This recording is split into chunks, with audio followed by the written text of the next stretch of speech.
Today's case took place in Tennessee on January 12th of 1995 when 18-year-old Krista Pike, her boyfriend, 17-year-old Daryl Shipp, their friend, 18-year-old Shadola Peterson, and 19-year-old Colleen Slimmer signed out of the University of Tennessee dormitory and wandered off together into an abandoned area in the woods near the university campus. On the walk there, Krista told Colleen that she wanted to make amends. Krista had liked Colleen for a while because she felt like Colleen was trying to steal Daryl from her. To secure their peace treaty, Krista even gave Colleen a joint.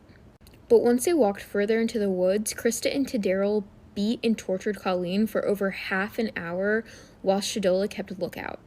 This included carving a pentagram into the girl's chest before beating her skull with some asphalt. Once Colleen was dead, Krista kept a piece of her skull as a trophy, which would eventually get all three of them arrested. This is a photo from the trial, by the way. It's fucking gruesome. Once they were arrested, Krista did immediately confess to law enforcement that they had in fact murdered Colleen, but she said that it started as a plan to just scare her that had spiraled out of control. Krista was charged with first-degree murder, and in March of 1996, she was found guilty and sentenced to death. There's a really famous video of her being read her sentence. I'll insert a little bit of it here. I shall be subjected to shock by sufficient current of electricity. Oh God, have mercy upon me.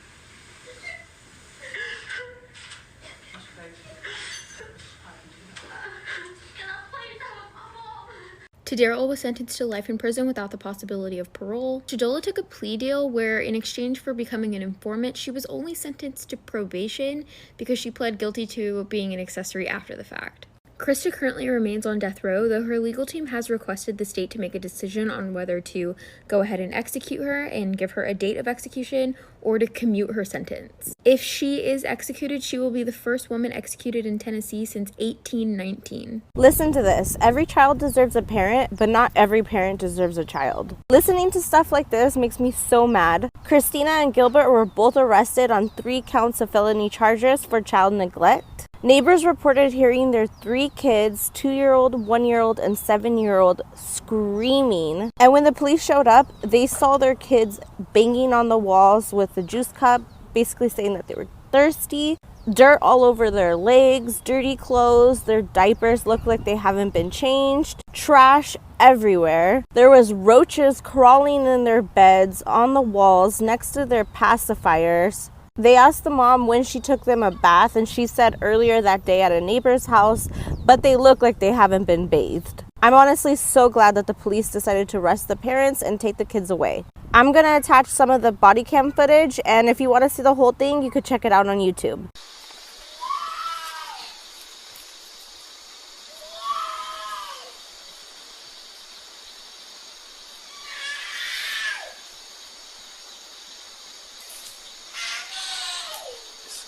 Is that someone passed out on the ground right there?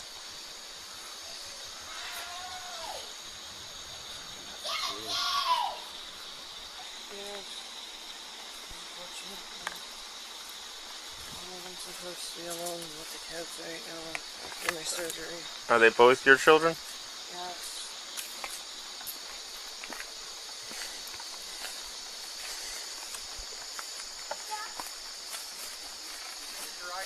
Yeah.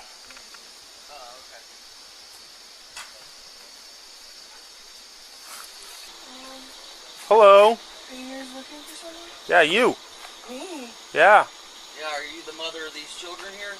Yeah, what's up? They've been screaming and crying? Yeah, they're playing. They have the windows open. That's what they do. They're not playing, ma'am. Right, well, he looks like he needs some juice or something. He's showing me his cup. Yeah, I was just about to go get them. Okay, well, we're getting complaints that they feel like there's children in distress over there. Yeah, they're very loud and they scream a lot. Yeah, it's called a kid. Yeah. They scream a lot and they're very, How old are they? almost 2 and 3. They're very... Is anybody supervising them? Yeah, I was just in there. Like, I was just in there getting them stuff. Mm-hmm. But I have my other daughter in the So there's like 10,000 choking hazards in there that they're locked in that room and nobody's in there supervising them? As they're screaming for the whole neighborhood to call us? That's bright in our eyes. And this apparently has not been the first time from all your neighbors calling in. It's time for Cookies and Crime. This is the story of John List and the unspeakable act he did to his family. John List was a religious fanatic and believed that there was too much evil in the world, and in order to save his family and get them into heaven, he had to kill them and save their souls. On November 9th, 1971, List murdered his entire family. While his children were at school, he shot his wife and his own mother dead. After his 16-year-old daughter and 13-year-old son arrived home from school, he shot them in the head. After making himself some lunch, because murderers have to eat too, he drove to the bank and closed his and his mother's bank accounts. He then went to his last remaining son's high school to watch him play soccer. When they arrived home, List shot his son repeatedly, as misfire evidence showed that his son tried to defend himself. He placed the bodies of his wife and children on sleeping bags in the mansion's ballroom and left his mother's body in her apartment in the attic. List then wrote a 5-page letter to his pastor, cleaned the various crime scenes, removed his own photo from all the family photographs in the house, tuned a radio to a religious station, and then left. The murders were not discovered until nearly a month later because List really thought out his murder plan. The family was already known for keeping to themselves, but List also wrote notes to the children's schools and part-time jobs claiming that the children would be visiting their ailing maternal grandmother in North Carolina for a few weeks. List's wife's mother was actually sick and had canceled a trip to visit them, but had she made that trip, she would have been the sixth victim. List also stopped milk, mail, and newspaper deliveries. His neighbors noticed that all of the lights in the house were on day and night, but there was no other activity happening in the house. Once the light bulbs started burning out one by one, they called the police. That's when the bodies of the family were discovered. A nationwide manhunt was launched. Police investigated hundreds of leads without any success because all of the reliable photos of John List were destroyed or taken. He would not be found for the next 18 years. During that time, he settled in Denver, Colorado, and took on the new identity of Robert Peter Clark. He took on an accounting job and even remarried in 1985. On June 1st, 1989, John List was finally arrested after his 18-year-old crime was recounted on the popular TV show America's Most Wanted. At trial, List testified that he was in crippling debt, and in order to avoid being on welfare and humiliating his family, he had to kill them and send their souls to heaven. Little did he know that his home had an original Tiffany stained glass skylight that was worth at least $100,000. That's about $600,000 in today's money and could have changed the fate of his family. Unfortunately, the house burned down in a fire 9 months after the murders, taking the Tiffany stained glass with it. List was sentenced to life in prison and died at the age of 82 in 2008 from pneumonia. This is Sierra Halseth, 16, and Aaron Guerrero, 18, and they were recently charged with murdering Sierra's father. Welcome back to our YouTube channel. After day 3 after murdering somebody. Wow! Don't put that on the camera. It was worth it. That video was released this week and it was submitted to the grand jury during their indictment as evidence that they admitted to killing someone. Like so many of these cases, the reasons why they killed Sierra's father, Daniel, was because Daniel had forbidden them from seeing each other, and I guess now we know why. Also submitted to the grand jury was CCTV footage of them at a home goods store buying a circular saw, bleach, gloves, and lighter fluid. It appears the couple was going to try and dismember Daniel after they stabbed him to death. But real life isn't like the movies, and so they abandoned that, stuffed him in a sleeping bag, and then lit the house on fire. And then the pair, showing masterful criminal technique, took off with no money and no plan other than the fact that they were trying to make it to LA. They left all manner of criminal breadcrumbs trying to pull money from different ATMs as they traveled out of the state, eventually getting Daniel's card shut off because they didn't have the PIN. Eventually, the two got stopped by police when they were trying to hop on a train in Salt Lake City.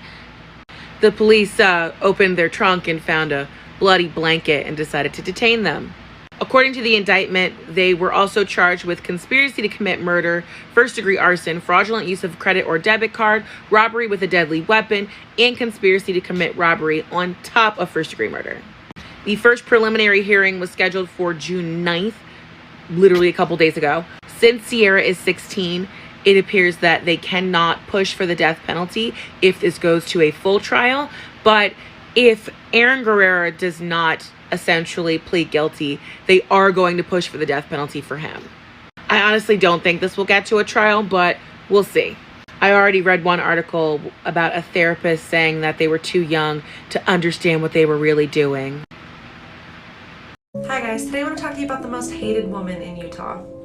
This is Megan Huntsman. Megan and her husband, Darren West, and their 3 daughters lived in Pleasant Grove, Utah. On April 13th, 2014, Darren was cleaning out his garage when he came across a box. Upon opening it, he was shocked to find the body of a deceased infant, which had been wrapped in a towel and placed in a plastic bag in the box. When police arrived, they walked into a nightmare. 6 more boxes were soon recovered, also in the garage, all of which contained the remains of deceased infants. Each baby had been wrapped in towels or shirts, put inside plastic bags, stored inside the box, which had then been taped shut with electrical tape. It didn't take long for Megan to confess. Between 1996 and 2006, Megan somehow hid her pregnancies from Darren and their 3 other living children. Within 2 minutes of giving birth, she would strangle all 6 babies to death. During that time, Megan was addicted to methamphetamine and claimed that she couldn't afford to keep the babies and still buy drugs, which is why she had to kill them. Megan claims that she didn't murder her 3 living children only because other people knew about the pregnancies. Megan was arrested and sentenced to 6 terms of 5 years to life in prison. She will be eligible for parole in 2064. This is Worst Deaths Imaginable, number 11. And it's also another death at Disneyland. This was Deborah Gail Stone. She was born on June 18th, 1956. Deborah was known to be extremely outgoing, friendly, and quite honestly, the perfect person to work at Disneyland Park. She sort of embodied the persona of the happiest place on earth. She graduated high school in 1974, and that's when she got one of her dream gigs. She was hired to be a hostess at Disneyland. Shortly before she was hired, Disneyland opened up a new attraction called America Sings. This would be one of a couple of attractions Disneyland's had over the years that involved terrifying singing animatronics as their lead cast. The show is basically a musical celebrating America's bicentennial, and it was hosted by a terrifying animatronic bald eagle. America Sings was basically a carousel theater, meaning it would rotate.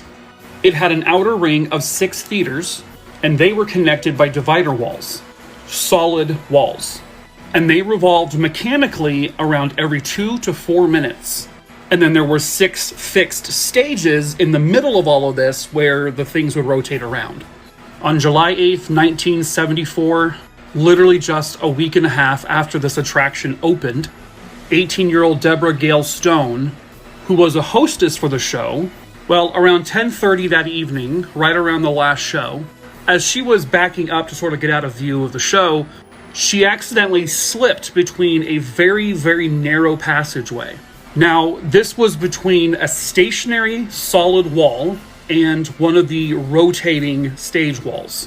Now, they don't know if she fell or she slipped or if she tried to jump from stage to stage, but the fact of the matter is she got stuck between those 2 different walls.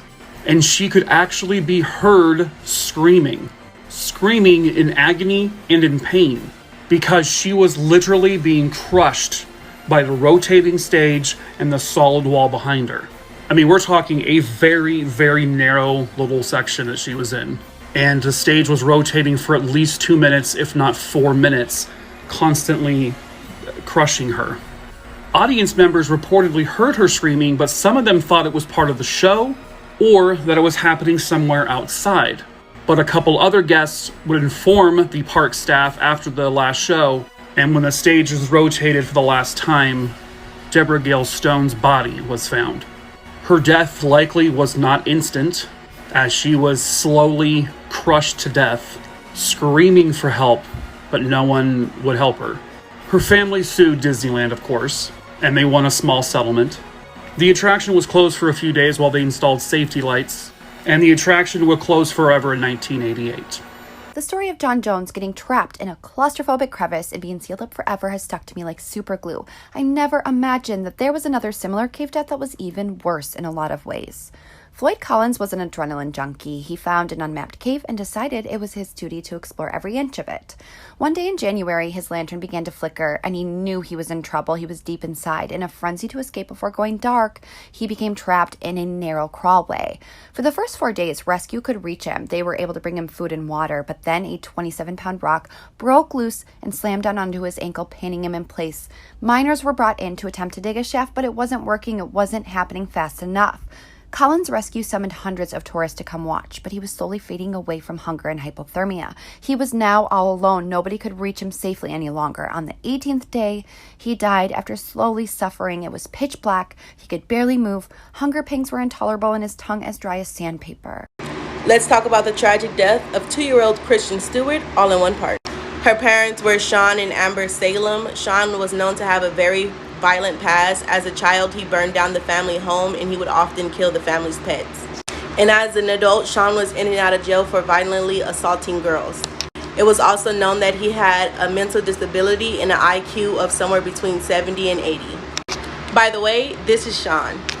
In 1995, right after he left prison, is when he met Amber, and Amber didn't know anything about his past. And I feel like even if she did know, she would have still loved him unconditionally. On July 7th of 1997, Christian was born. In 1998, Sean and Amber got engaged. After that, they decided to go live with Amber's parents. Soon, Sean started having problems keeping a job because of his past, and when he would get fired from jobs, other jobs wouldn't hire him because of his criminal record. This eventually became a problem, so Amber's parents did not want Sean to live with them anymore because he wasn't supporting the family at all and he wasn't contributing whatsoever. On December 2nd of 1999, Sean signed Christian out of daycare using Amber's name. Now, I don't know if this got lost in translation. I don't know if he was never supposed to be picking her up from daycare or if he just used her name just because he didn't want his name on the record. But anyways, after he got Christian from her daycare, he took her to McDonald's. As a baby, she got fussy and she got tired, so she started crying and he ended up slapping her in her mouth. After that, Christian apologized and they went on with their day. A while later, she started to get a little bit more fussy again and started whining for her mother. So he put her back in the car and he told her that she was going to go see her mother, and she fell asleep in the car seat. According to him, he ended up stopping the car and he told Christian mommy's here. He put Christian on the ground and started pouring gasoline on her, and then after that, he set her on fire. Now, this is Sean's words. He said that when he set her on fire, she started crying and saying, "No, daddy, no." She even ran towards him in hopes that he would put the fire out. Eventually, it got too much and she fell on her knees and she just started screaming in pain. That's when Sean got in his car and drove off while she was still, in flames. Sean never said why he did this, but one could assume that it was because he wanted revenge and he wanted Amber and her parents to feel hurt. I'm guessing this was the perfect way to do it. On July 9th of 2001, he was sentenced to death. And on May 12th of 2013, 31-year-old Amber, Christian's mother, ended up passing away in her sleep.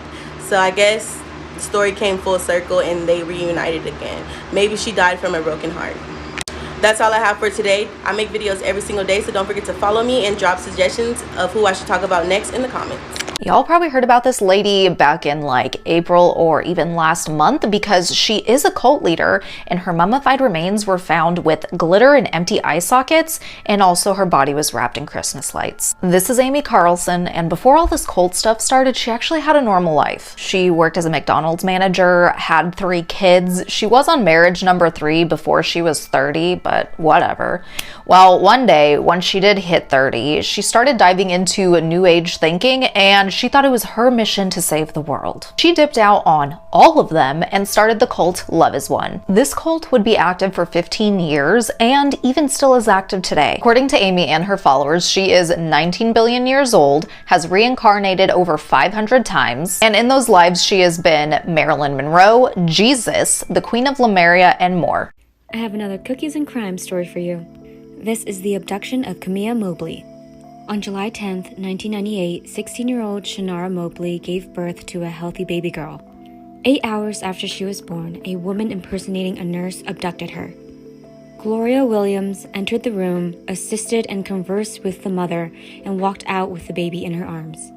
Williams was first spotted by 2 nurses in the hallway who believed she was a nurse and reminded her that it was against protocol to arm carry a baby, so she walked back in the room and then left when the coast was clear.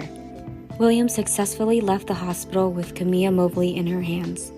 Williams was 33 at the time and later forged documents to create a new identity for Kamiyah Mobley, Alexis Manico. Williams was in an abusive relationship and had just miscarried a child a week before, which is believed to be her motive for abducting the child.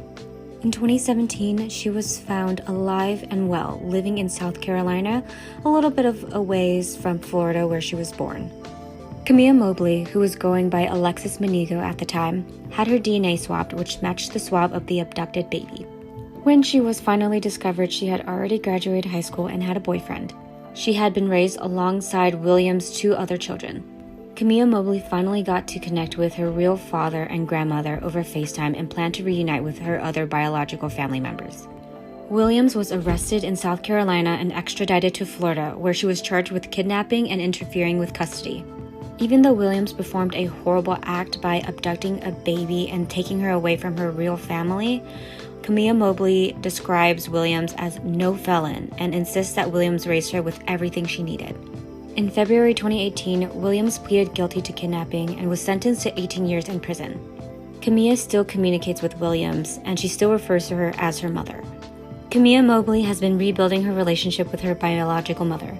On the other hand, in 2019, Williams had filed an appeal for her case, claiming that her 18-year prison sentence was cruel and unusual punishment. Williams argued that she had just suffered a devastating miscarriage and was exhibiting symptoms conducive to postpartum depression. She also claimed she was experiencing extreme mental and emotional disturbance, and at the time she took the child, she was not in her right state of mind. But her appeal was denied. And that is the story of the abduction of Kamiyah Mobley. So in this story, Gloria Williams was absolutely the other mother. Bonus points if you caught that Coraline reference. I find this case so interesting because what Williams did was horrendous, yet she was a great mom. Serial Killers You've Never Heard Of, Part 15. This is Paul Dennis Reed Jr., but better known as the Fast Food Killer. His crime spree began in 1983, when he was sentenced to 20 years for armed robbery in Houston. He was paroled after 7 years and moved to Nashville. He had dreams of being a country music singer. Spoiler alert, that's not what happens. On February 16th, 1997, his murder spree began. He entered a Captain D's restaurant in the early morning claiming he wanted a job. He tied up 2 employees and shot them both execution style, robbed the restaurant, and then used the money for a car payment 2 days later. On March 23rd, he struck again, this time a McDonald's in Hermitage, Tennessee. He approached 2 employees behind the restaurant after it closed, forcing them back inside. He then shot another 3 people execution style. When he went for his 4th victim, his gun actually failed. He ended up stabbing the poor victim 17 times and leaving him for dead. He got about $3,000 in cash and fled the scene. But little did he know that person would survive and eventually testify against him. His final stop was a Baskin-Robbins in Clarksville, Tennessee. On April 23rd, he kidnapped 2 employees. He took them to Dunbar Cave State Park and tragically slit their throats. On June 25th, 1997, he went to the home of a former manager, who had actually fired him from a dishwashing job prior to the Captain D murders. He failed to enter the home and was caught in 4K, which led to his arrest. During his trial, his defense was that he had a broken brain. Surprise, surprise, that didn't work. Reed received 7 death sentences, but his execution never actually happened. His executions actually kept getting delayed. A lot of it had to do with the constitutionality of lethal injection in Tennessee. But in November of 2013, he died in the hospital from pneumonia and heart failure. Did you know that a roller coaster was designed with a sole purpose to kill you? It's true. I'm going to explain exactly what it would be like to take that ride. The euthanasia coaster was designed and made into a scale model in 2010. The 3-minute ride begins with a slow 1,600-foot climb, all while anticipating your last breath. Next comes an organ-shifting, foot-tingling, massive drop. The velocity will lead you into 7 separate loops at 223 miles per hour. The gravitational force is strong enough to kill. Death by G-force can be merciful. It can be quick when done right and knock you out before death occurs, but first you have to contend with some uncomfy sensations. The gravitational force will pull all your blood flow towards your feet. This will trigger loss of consciousness due to hypoxia. But first your eyeballs will feel like they're filling with hot helium and ready to explode. Your entire head will follow suit. Every blood vessel in your body will enlarge, causing your carcass to do the same. You'll be unrecognizable, as if you've already entered into the bloat phase of decomposition. Within seconds of racing into the loops, you'll nod out and death will be right behind. Have you ever been abducted by a serial killer and literally had nobody believe you? Me either, but this badass did. In 1984, 17-year-old Lisa McVeigh had been kidnapped after leaving her shift at the donut shop. Over the course of 26 hours, Lisa would be assaulted numerous times and held captive. She had went through a lot of trauma in her past, so she knew she had to do anything she could to get out of there. She basically told him what he wanted to hear and used reverse psychology with him, even saying that it didn't matter how they met, she would be his girlfriend. She was also smart enough to leave her fingerprints everywhere, so that even if she didn't make it out of there, police would know she was there. Bobby Long would end up letting her go, and like I said, literally nobody wanted to believe her. They thought she was just a runaway. Thankfully, there would be one detective who would believe her, and the information she was able to give helped the task force take him down. And if this case sounds familiar, there is a movie that came out in 2018 about this. It is on Netflix in the UK, and then it's also on Prime.